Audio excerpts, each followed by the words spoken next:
नमस्कार मित्रांनो, समाज सुधारक या आपल्या आवडत्या चॅनलवर तुमचे मनःपूर्वक स्वागत आहे.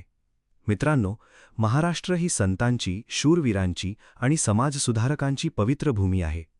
या मातीत असे अनेक महात्मे जन्माला आले, ज्यांनी आपले संपूर्ण आयुष्य समाजाच्या कल्याणासाठी वेचले. आज आपण अशाच एका महान व्यक्तिमत्वाबद्दल सविस्तर जाणून घेणार आहोत, ज्यांनी ग्रामीण आणि उपेक्षित भागात शिक्षणाची अखंड ज्योत प्रज्वलित केली. त्यांचे नाव आहे शिक्षण महर्षी बापूजी साळुंखे. ज्ञान, विज्ञान आणि सुसंस्कार यांसाठी शिक्षण प्रसार हा उदात्त विचार घेऊन त्यांनी तळागाळातील मुलांसाठी शिक्षणाची दारे खुली केली.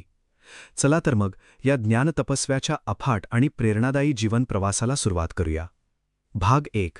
जन्म आणि बालपण. शिक्षण महर्षी बापूजी साळुंखे यांचा जन्म 9 जून 1919 रोजी सातारा जिल्ह्यातील पाटण तालुक्यातील रामपूर या एका अतिशय लहान आणि दुर्गम गावात झाला.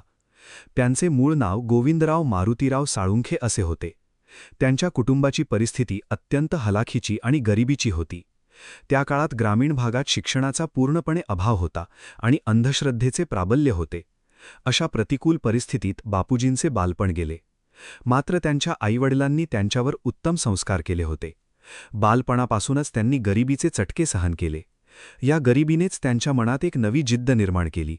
भविष्यात तळागाळातील उपेक्षित लोकांसाठी काम करण्याची आंतरिक प्रेरणा बापूजींना याच संघर्षमय ग्रामीण पार्श्वभूमीतून मिळाली. भाग 2. शिक्षणासाठी संघर्ष.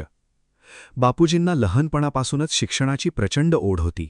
त्यांच्या गावात किंवा आजूबाजूच्या परिसरात चांगल्या शाळा नव्हत्या. तरीही शिक्षणासाठी त्यांनी प्रचंड हालापेष्टा सहन केल्या. रोज अनेक मैल अनवाणी पायाने चालत जाऊन त्यांनी आपले प्राथमिक शिक्षण कसेबसे पूर्ण केले. कधी नदी ओलांडून तर कधी डोंगराळ भागातून त्यांचा हा खडतर प्रवास चालायचा. स्वतः शिक्षणासाठी इतका मोठा संघर्ष केल्यामुळे गरिबांच्या मुलांना शिक्षणासाठी कोणतीही वणवण करावी लागू नये हा विचार त्यांच्या मनात याच काळात रुजला. अत्यंत कुशाग्र बुद्धिमत्ता लाभलेले बापूजी अभ्यासात नेहमीच हुशार होते. शिक्षणासाठी त्यांनी केलेला हा बालपणीचा संघर्ष त्यांच्या पुढील महान कार्याची आणि मोठ्या शैक्षणिक क्रांतीची पूर्वतयारीच होती. भाग 3. उच्च शिक्षणाचा टप्पा.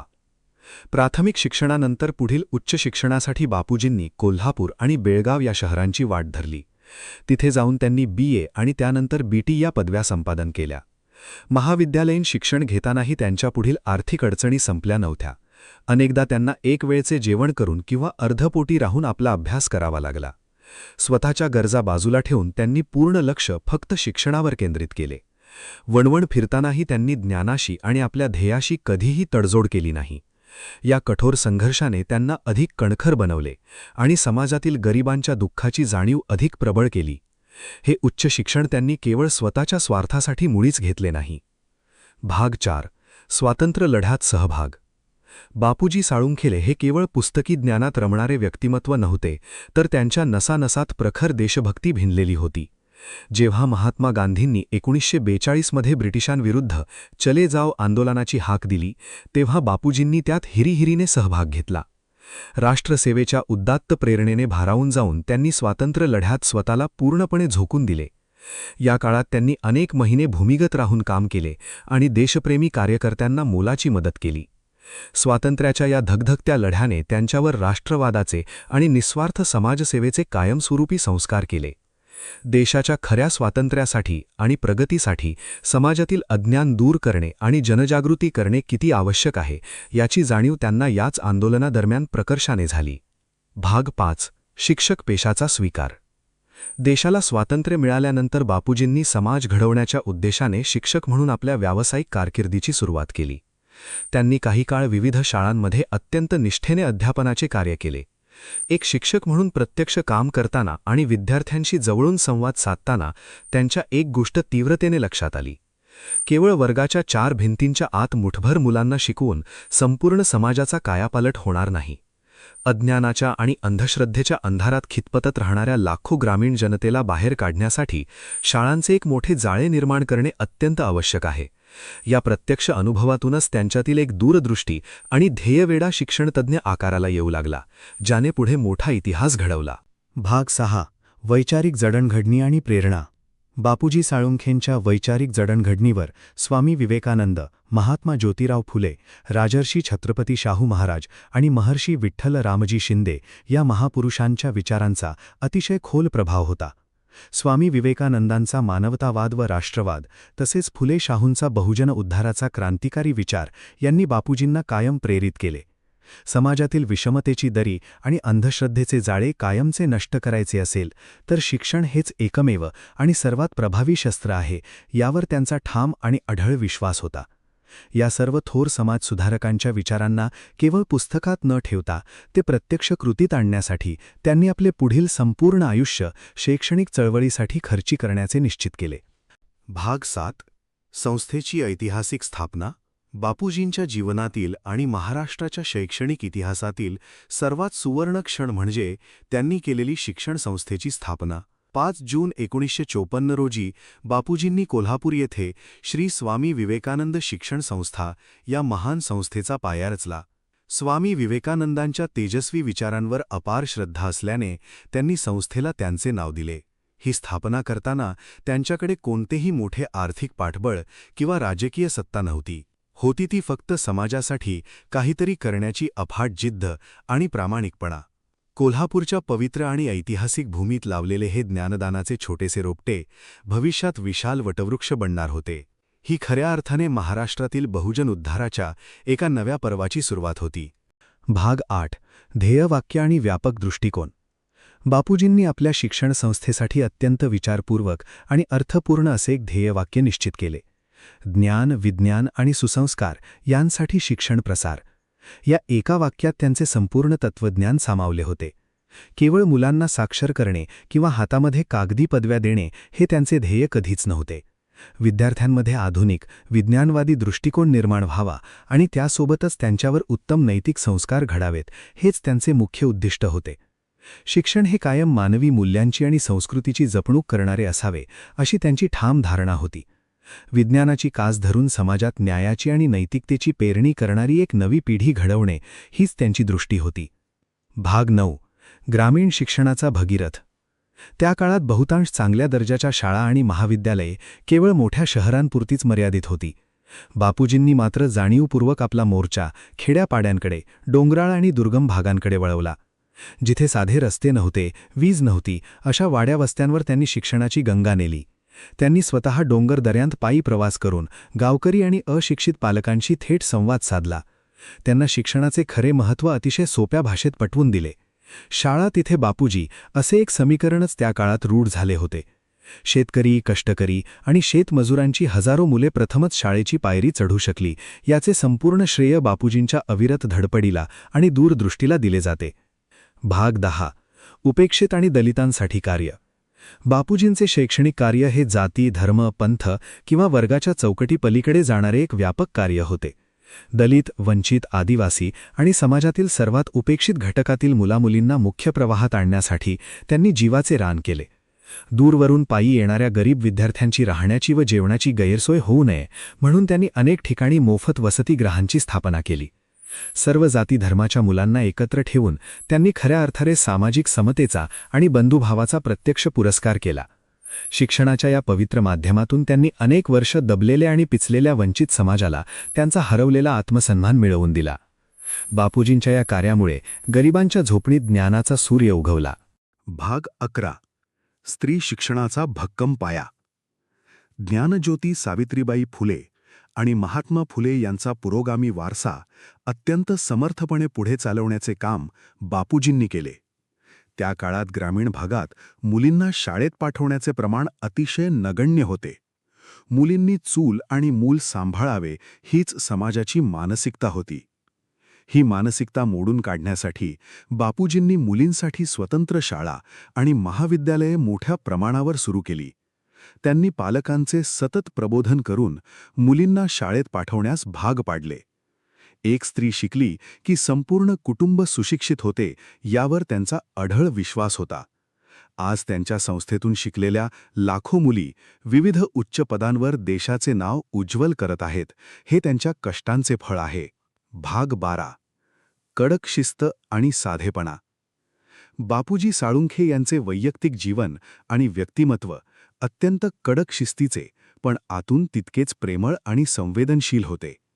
ते स्वतः वेळेचे अत्यंत पक्के होते आणि आपल्या संस्थेतील सर्व शिक्षक व विद्यार्थ्यांकडूनही त्यांनी तशीच कडक शिस्त पाळण्याची अपेक्षा ठेवली. संस्थेच्या प्रशासनात पारदर्शकता, प्रामाणिकपणा आणि मूल्यांना त्यांनी नेहमीच सर्वोच्च स्थान दिले. ते स्वतः अनेक मैल पायी चालत जाऊन शाळांची अचानक आणि काटेकोर पाहणी करत असत. अंगावर नेहमी स्वच्छ आणि साधा खादीचा पोशाख असे. त्यांच्या या विलक्षण साधेपणातच त्यांचे खरे मोठेपण दडले होते. श्रमप्रतिष्ठा, अविरत कष्ट आणि मूल्यांवरील निष्ठा हीच त्यांच्या यशस्वी कार्यपद्धतीची प्रमुख वैशिष्ट्ये होती. भाग 13. निस्सीम त्याग आणि समर्पण. एवढी अवाढव्य शैक्षणिक संस्था शून्यातून उभी करताना बापूजींना पावलोपावली प्रचंड आर्थिक चणचणीचा आणि संकटांचा सामना करावा लागला. अनेकदा शिक्षकांचे पगार करण्यासाठी किंवा शाळेच्या छपरासाठी पैसे नसायचे. अशा अत्यंत कठीण प्रसंगी बापूजींनी स्वतःच्या घरातील भांडी आणि पत्नीचे उरलेसुरले दागिनेही गहाण ठेवले. त्यांनी स्वतःसाठी किंवा स्वतःच्या कुटुंबासाठी कधीही 1 रुपयाचीही वैयक्तिक संपत्ती गोळा केली नाही. संस्थेला मिळणारा प्रत्येक पैसा हा केवळ गरीब विद्यार्थ्यांच्या कल्याणासाठीच खर्च झाला पाहिजे, असा त्यांचा अत्यंत कडक आग्रह असायचा. बापूजींचा हा अलौकिक आणि निस्वार्थ त्याग पाहून समाजातील अनेक दानशूर व्यक्ती आणि सामान्य जनताही त्यांच्या पाठीशी खंबीरपणे उभी राहिली. भाग 14. पत्नी सुशीलादेवींची खंबीर साथ. बापूजींच्या या प्रदीर्घ आणि खडतर शैक्षणिक प्रवासात त्यांच्या पत्नी सुशीलादेवी साळुंखे यांचे योगदान अत्यंत मोलाचे आणि अतुलनीय आहे. संस्थेतील सर्वजण त्यांना अतिशय आदराने आई असे म्हणत. सुशीलादेवींनी बापूजींच्या खांद्याला खांदा लावून संस्थेची आणि संसाराची धुरा अत्यंत समर्थपणे सांभाळली. घरात गरिबी आणि बापूजींचा सतत त्यागी आणि विरक्त स्वभाव असूनही त्यांनी कधीही एका शब्दाने तक्रार केली नाही. उलट संस्थेच्या वसतिगृहात राहणाऱ्या शेकडो गरीब मुलांची खऱ्या अर्थाने आई बनून त्यांनी सर्वांची पोटच्या मुलांसारखी काळजी घेतली. सुशीलादेवींच्या या मौन आणि निस्सीम त्यागाशिवाय बापूजींचे हे शैक्षणिक हिमालया एवढे कार्य कदाचित कधीच पूर्ण होऊ शकले नसते. भाग 15. निष्ठावान सहकाऱ्यांची फळी. कोणतेही मोठे आणि ऐतिहासिक कार्य एका व्यक्तीच्या बळावर पूर्ण होत नाही. त्यासाठी चांगल्या सहकाऱ्यांची गरज असते. बापूजींना अनेक एकनिष्ठ, प्रामाणिक आणि समर्पित शिक्षकांची साथ लाभली. बापूजींच्या उदात्त विचारांनी प्रेरित होऊन या शिक्षकांनी अत्यंत तुटपुंजा पगारात किंवा अगदी विनावेतन काम करून बापूजींच्या स्वप्नांना बळ दिले. ऊन, पाऊस किंवा थंडीची पर्वा न करता या सहकाऱ्यांनी खेड्यापाड्यात जाऊन शिक्षणाचा प्रसार केला. बापूजींनी केवळ एक संस्था उभी केली नाही, तर मूल्यांवर आधारित काम करणाऱ्या निष्ठावान कार्यकर्त्यांची एक मोठी फळी निर्माण केली. या सर्व समर्पित कार्यकर्त्यांच्या अफाट कष्टामुळेच संस्थेचा हा ज्ञानरथ अविरतपणे वेगाने पुढे जाऊ शकला. भाग 16. विशाल शैक्षणिक साम्राज्य. बापूजी आणि त्यांच्या सहकाऱ्यांच्या अथक परिश्रमातून श्री स्वामी विवेकानंद शिक्षण संस्थेचा प्रचंड विस्तार संपूर्ण महाराष्ट्रभर आणि कर्नाटकच्या सीमाभागातही झाला.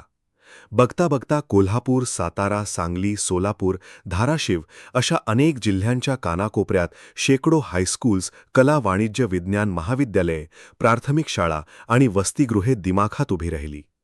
ही आता केवळ एक सामान्य शैक्षणिक संस्था राहिली नव्हती, तर ते महाराष्ट्रातील एक अत्यंत विशाल आणि प्रतिष्ठित शैक्षणिक साम्राज्य बनले होते.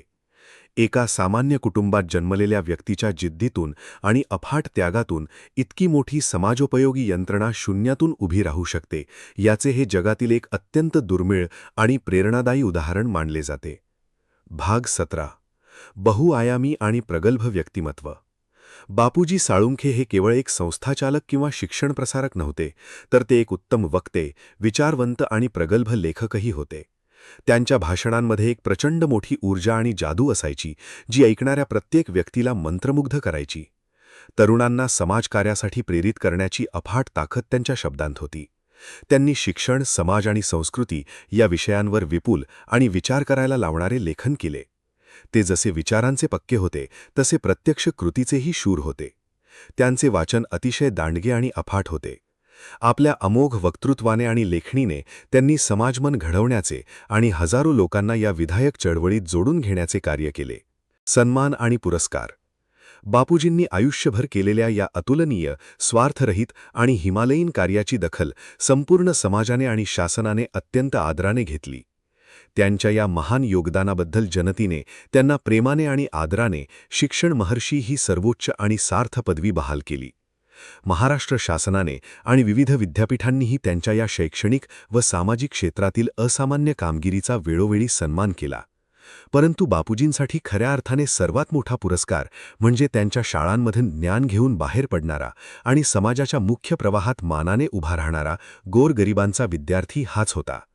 प्रसिद्धी, सत्कार आणि मोठेपणापासून नेहमी दूर राहून त्यांनी आयुष्यभर केवळ शांतपणे आपले कार्य करत राहण्यालाच प्राधान्य दिले. महापरिनिर्वाण आणि शोककळा. आयुष्यभर समाजासाठी केलेली अखंड धावापळ, अपार कष्ट आणि सततच्या दगदगीमुळे बापूजींच्या प्रकृतीवर उतारवयात गंभीर परिणाम होऊ लागला होता. तरीही शरीराने साथ सोडल्या असतानाही त्यांनी शेवटच्या श्वासापर्यंत संस्थेच्या कामातून कधीही विश्रांती घेतली नाही. अखेर 8 ऑगस्ट 1987 रोजी या महान कर्मयोगी ज्ञानतपस्व्याची प्राणज्योत मालवली. त्यांच्या दुःखद निधनाने संपूर्ण महाराष्ट्रावर एक मोठी आणि न फिटणारी शोककळा पसरली. ग्रामीण भागातील लाखो गोरगरीब विद्यार्थी खऱ्या अर्थाने पोरके झाले. स्वतःच्या उभ्या आयुष्याची अक्षरशः राखरांगोळी करून त्यांनी समाजाच्या अंधाऱ्या अंगणात ज्ञानाचा प्रकाश दिला आणि एक अत्यंत समृद्ध वैचारिक वारसा मागे ठेवून ते अनंत आणि अज्ञात प्रवासाला निघून गेले. भाग 20. बापूजींचा अमर वैचारिक वारसा.